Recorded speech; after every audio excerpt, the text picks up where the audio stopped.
Hello guys, तो कैसे हैं आप लोग। Welcome to my new vlog. तो अभी मैं था गोवा में।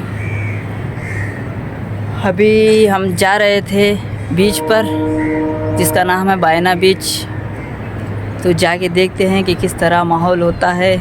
बहुत सुना था गोवा के बारे में, अब जाके देखते हैं कि किस तरह होता है। तो आए चलते हैं। तो अभी हम निकल चुके हैं घर से, ये रहे अपने। तो चलिए चलते हैं। चलो चलो।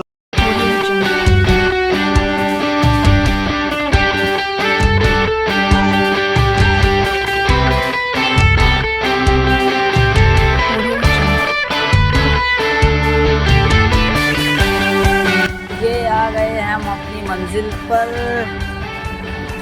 चलिए अंदर बताता हूँ मैं आपको किस तरह है बायना बीच।